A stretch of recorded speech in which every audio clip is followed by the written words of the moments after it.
Assalamu alaikum wa rahmatullahi wa barakatuh.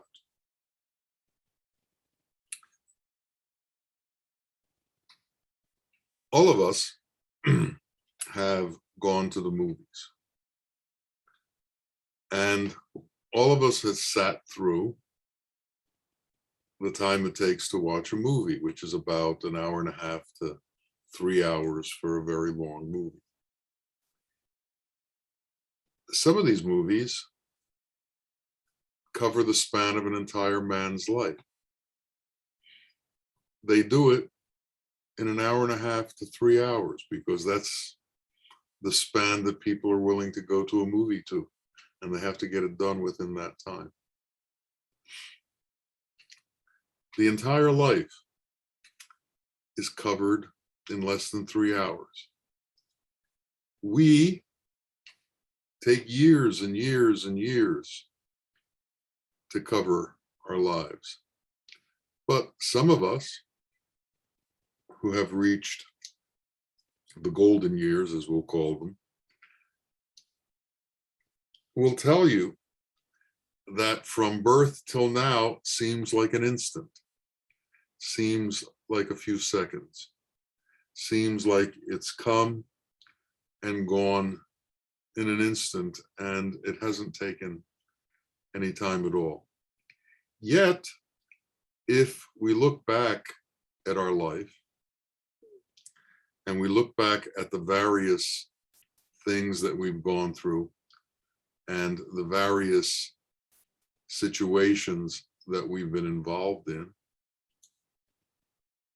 we realize that because of those situations, we went through anxiety and trauma and difficulties and stress. We were afraid. Sometimes we were joyous. Sometimes we were in the midst of great difficulty. And all of these things somehow disappeared. And here we are today. And today we have our own set of problems that have come with us today, our most recent incarnation of difficulty, our most recent incarnation of complication, our most recent incarnation of trauma. There was once a gnat whose name was Usmus, and he was called Usmus the Perceptive. And Usmus decided to change the place where he lived. So he was looking for a suitable place to live, and he found the inside of an ear of an elephant. And being a very polite gnat, he proclaimed at the top of his lungs, "I have decided to move, and I've decided to begin my life anew in your ear. Do you have anything to say?" And he heard no response. So he set up his livelihood inside the ear of the elephant. And he raised many, many families within the inside of the ear of that elephant. And years went by. And finally, he decided to move again. And again, being polite, he wanted to proclaim to the elephant that he was leaving. So he screamed at the top of his lungs, "Thank you for your hospitality and all the years you've given me a place to live. I'm leaving now." And he got no response. And he screamed again, louder, and he got no response. And he screamed one more time, as loud as he possibly could. And he heard the elephant snort. And then the elephant said, "The importance of your coming means as much to me as the importance of your leaving. I didn't notice when you came, and I am not noticing that you left." Now, we are involved in so many important things, and we think they have so much importance to everybody else, yet they're of little consequence and of little moment.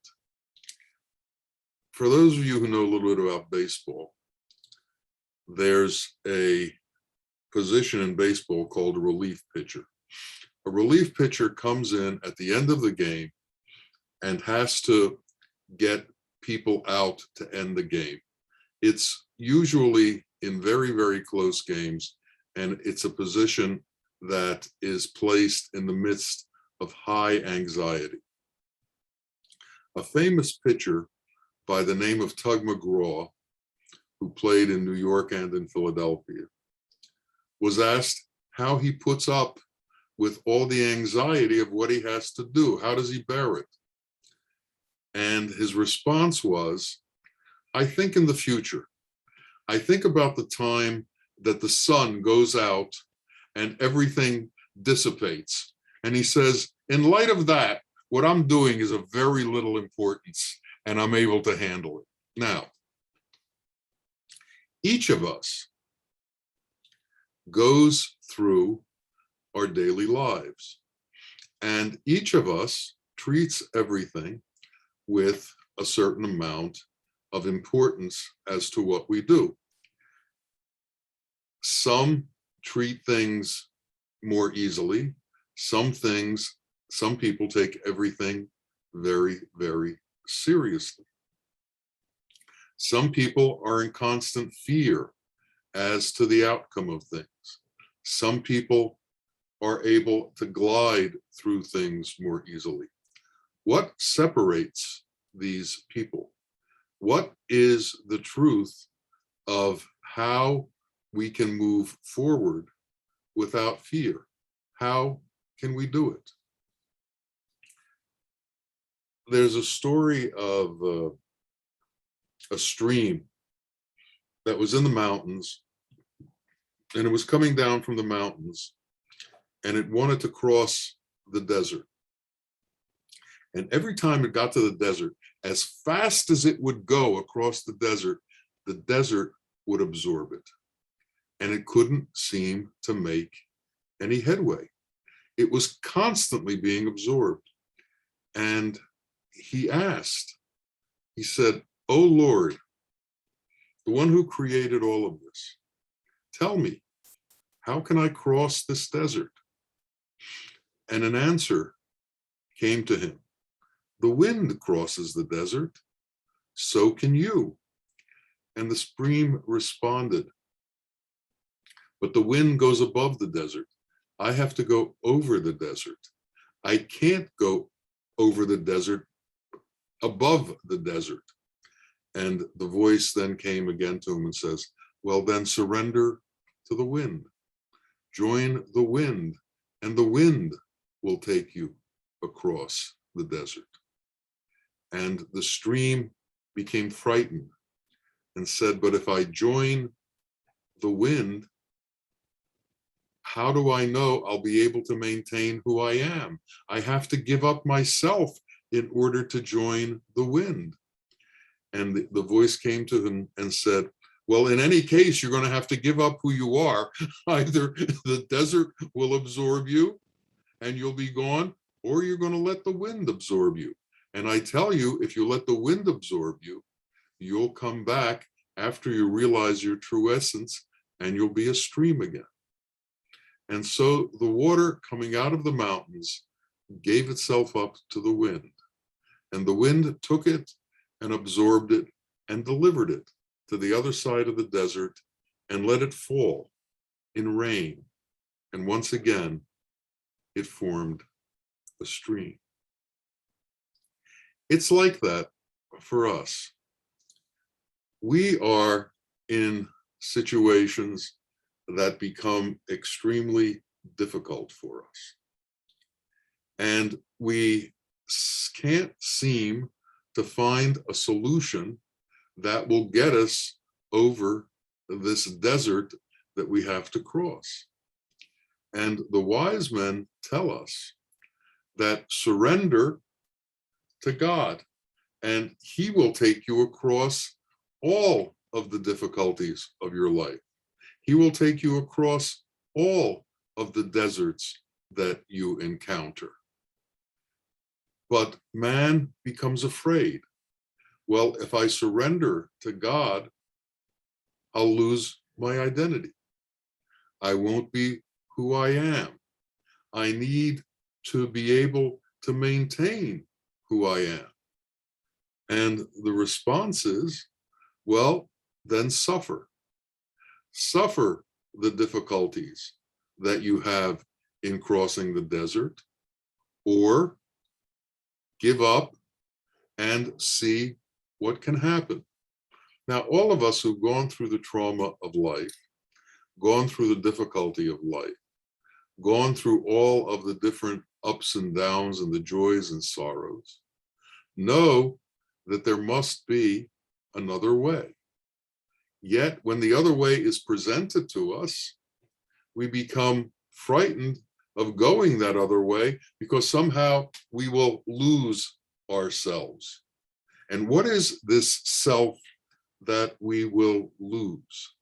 What is this self that we think is going to disappear? Well, let's start with the body. The body is afraid of dying because when the body dies, it doesn't exist anymore. It doesn't have movement anymore. It begins to dissipate and it begins to smell. And as long as we think we are this body, then we are constantly going to be afraid of taking that next step in our existence. Now, the mind is a very small part of us, but the mind creates all of these imaginations, all of these hallucinations, and all of these ideas that keep us tied to our body and believing that this body is ourselves, because the mind, which is elemental in the same way that the body is elemental, believes that our existence is somehow tied to this body. But inside of us, there is another section. There's a heart. And the heart is the size of your fist, approximately. A small, small part of you. And a small, small part of that heart, a tiny part, has your soul. And your soul is different than your body.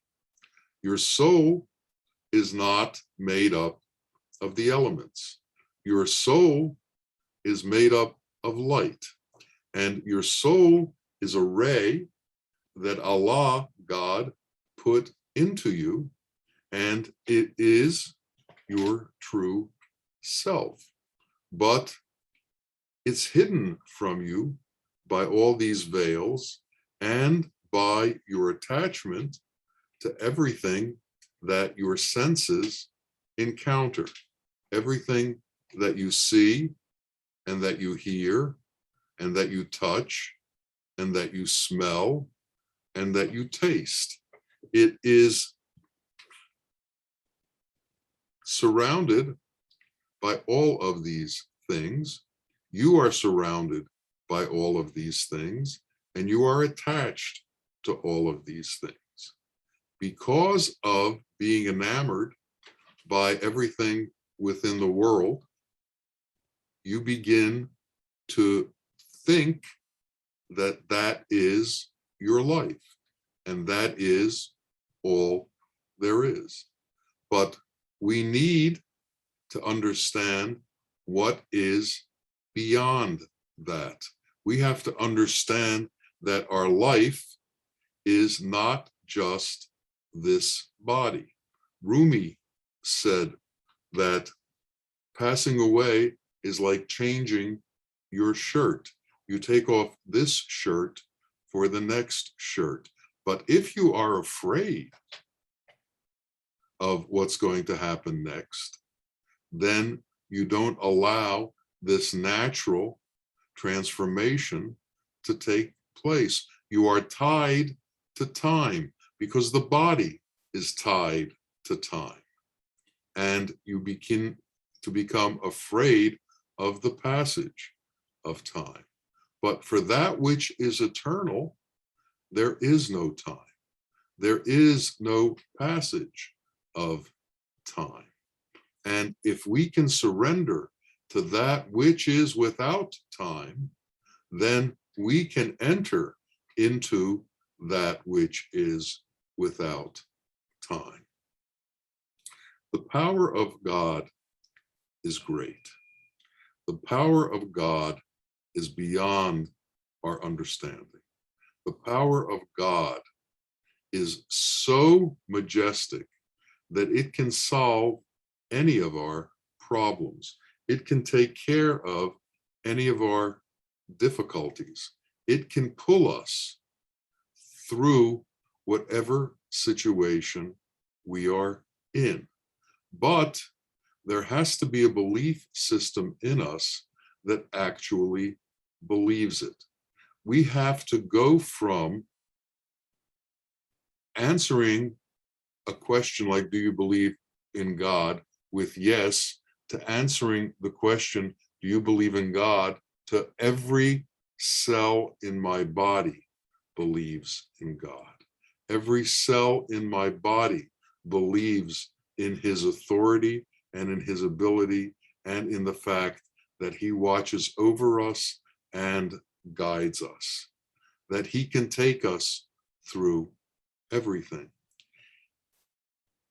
When our belief system is strong and we believe in his mercy and his benevolence, then whatever situation we are in, we believe a resolution will come to that situation.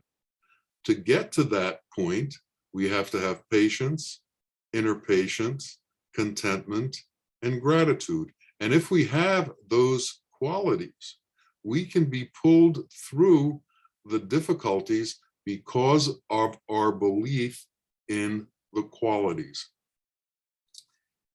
That which cannot be seen is what's going to resolve all of our problems in the material world. That which cannot be measured is going to resolve all of our difficulties with the things in this elemental world. The unseen is more powerful than the seen. We need to believe that. We need to understand that there is a power greater than all of the elemental powers in this world. That power created us. That power sustains the elemental world. So behind the elemental world, there is the world of the unseen. And our belief system has to be such that our belief in the unseen is greater than our belief in the seen. This is when we can enter into freedom. This is when we can enter into being released from all of the difficulties that the world gives us. And so the question is asked, how do we become free? And the answer is when we relieve ourselves of the burden of our egocentric self, of the burden of the I, of the burden of our possessions, of the burden of our country, of the burden of our religion, of the burden of our race, of the burden of our sect, of the burden of our color, of the burden of all of the things that we carry in this world. So if we can relieve ourselves of these burdens, then we become free. But as long as we carry our religion, as long as we carry our race, as long as we carry separations, we have to maintain the illusion that the way we've separated things makes our little section more important than all the other sections, and we spend a lifetime trying to buttress that belief system. We're constantly holding the floodwaters back. We're constantly trying to maintain our differences and the importance of our differences. We need to release all of that, which means we need to release our pride. We have to become humble. We have to become small. And it's only in becoming small that we can escape from what seems to be this very, very large world. But the world becomes very, very small when we become very, very small. But if we stay large, then the world becomes larger. The world becomes so big, it is overwhelming and we can't deal with it. We have to see the world as small. We have to see the world as not important. We have to see the world as not overwhelming. And when we understand that, then we can begin to understand what lies behind the veils, what lies behind what we can't see. Faith is an elusive proposition. Faith has to be put into action. And we can tell the strength of our faith by the strength of our certitude, by the strength of our devotion, by the strength of our ability to move forward in the face of adversity and not let adversity cripple us. Adversity makes things very difficult for people. Some stop, they become paralyzed.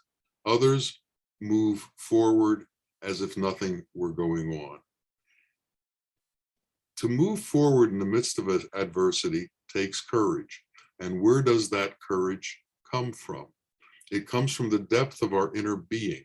And what is at the depth of our inner being? Our connection to reality. And what is our connection to reality? Our soul is connected to reality, is connected to the truth. And if we can become in touch with that, we can do whatever is necessary to be done in this world, and we can do it without fear. We can do it with bravery, and we can do it with courage. What gives men bravery? The belief system that whatever happens, they will be taken care of by the Lord. This belief system has to become very, very strong within you. This belief system has to be so powerful that nothing in this world can faze us. Nothing in this world can frighten us. There are so many difficult situations that we enter into, and all of them pass. All of them go through their time and end up being resolved. There was a king who was in the midst of difficult situations, and he had heard through the various ministers that there was a ring that resolved all difficulties. And he asked his ministers to find that ring and to bring it to him. And many rings were brought to him, all with different jewels and with different gems. And none of them seemed to relieve his difficulties. He said, none of these seem to work. You have to find me something that works. And a little old man in rags came into the palace, and said to the ministers, I understand the king wants a ring that relieves all difficulties. I happen to have it. And if you'll let me, I'll give it to him. And the ministers, who were really in a difficult situation now because they couldn't find anything to answer the king's problem, sent the man to the king.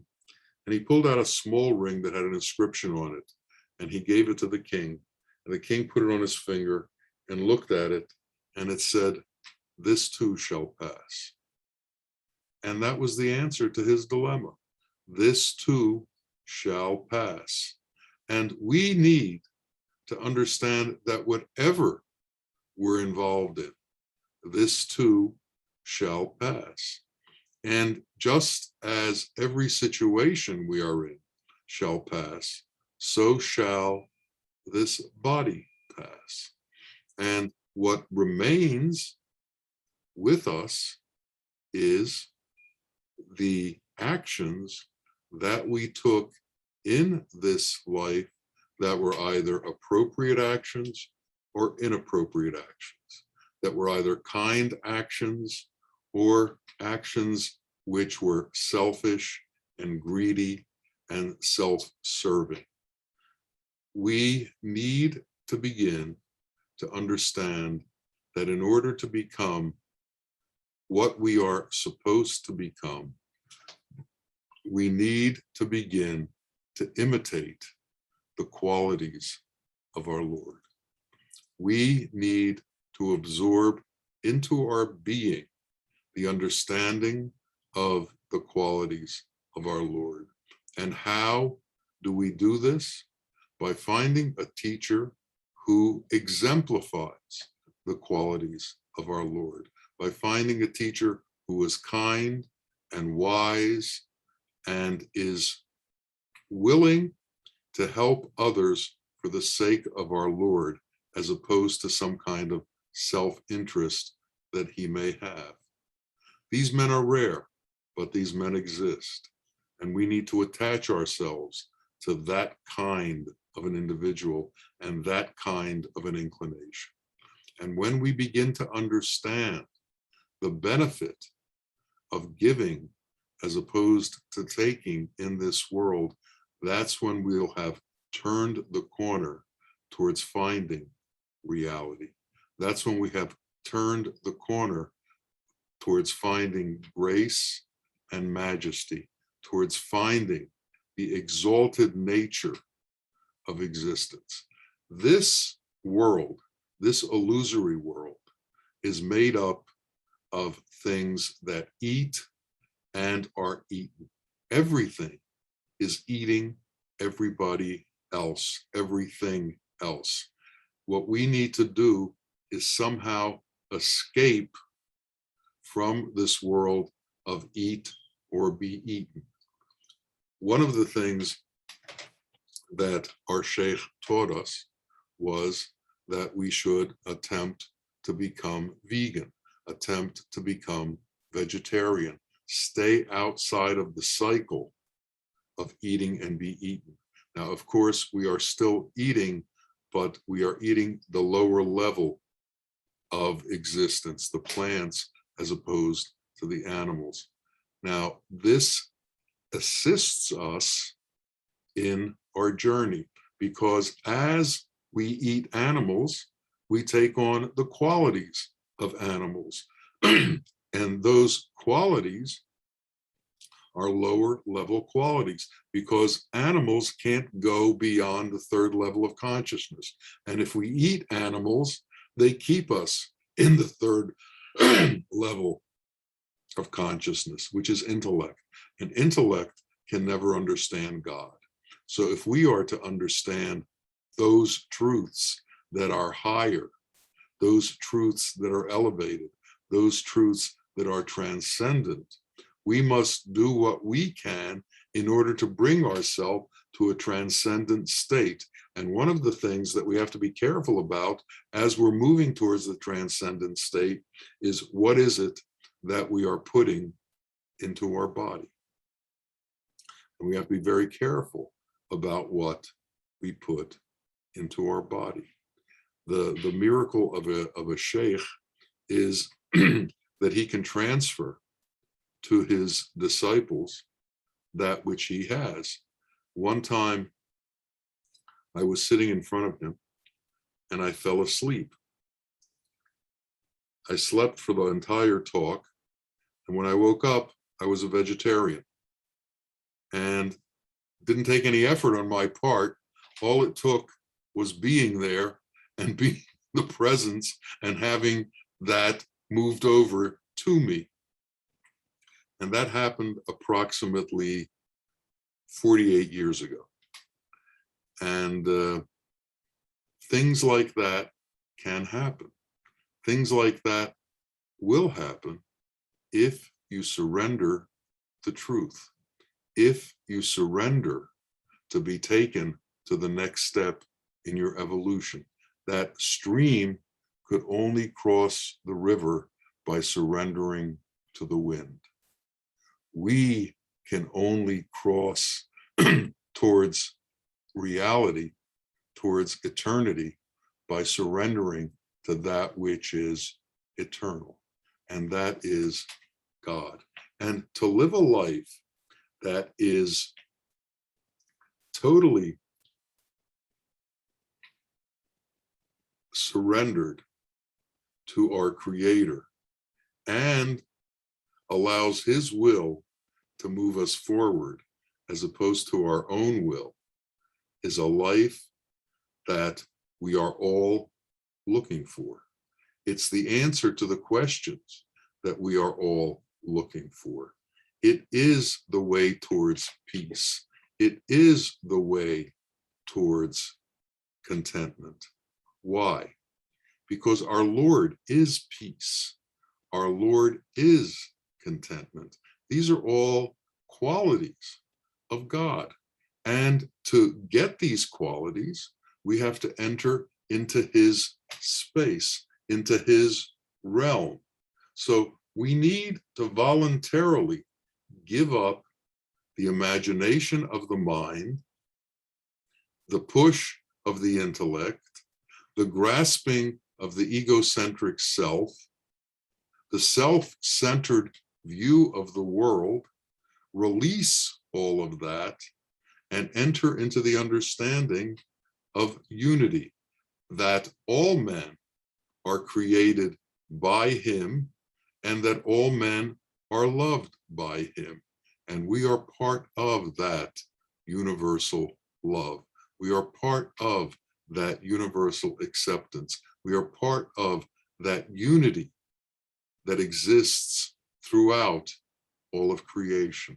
And when we can stop living a life trying to separate ourselves from everything else and allowing ourselves to be unified with everything else, a change is going to come about within us, a change that will lead to tranquility, a change that will lead to love, a change that will bring us to higher and higher levels of consciousness, that will take us beyond trying to make ourselves more powerful, to understanding that we are part of something that is already the most powerful. And to become part of that, to be entwined within that, we have to give up our separateness. We have to give up thinking we are different. We have to give up our constant effort to make ourselves bigger and begin the path towards making ourselves smaller. Our Sheikh called himself the Ant-Man. And he did that with a purpose. And the purpose was to let everyone know that he was among the smallest creations in existence. And within that smallness, he was small enough to escape the illusion of this world and find truth and reality, because he wasn't affected by the world. So when the world stops affecting us, when the world stops traumatizing us, when the world stops hypnotizing us, when the world stops pulling us by magnetic attraction, we will be able to find the truth. We have to become inert to the elements in order to join God. We have to become inert to all that surrounds us so that we can be pulled towards our Creator and find our Creator and understand the truth and reality of existence. This is our birthright. We were created to know this. It's not unnatural and it's not beyond you. It's meant for you to do. God created you for this purpose. He created you to be close to him. He created you to know him. So fulfill what you've been intended to do. Set your intention with God's intention so that you come to know him, and then he will do the rest for you. It is said that if you take one step towards God, God will take 10 steps towards you. But some wise men have said these times have become so difficult, and so few people believe now that God has decided if you take one step towards him, he'll take 1,000 steps towards you. So understand that Allah is trying to bring you to him and is doing everything that he can to assist you in this effort. So let us make the little effort that we have to make in order to surrender ourselves to him and come to know the truth. May this happen for each and every one of us. Ameen. Ameen. Ya Rabbil Alameen. Assalamu alaikum wa rahmatullahi wa barakatuh.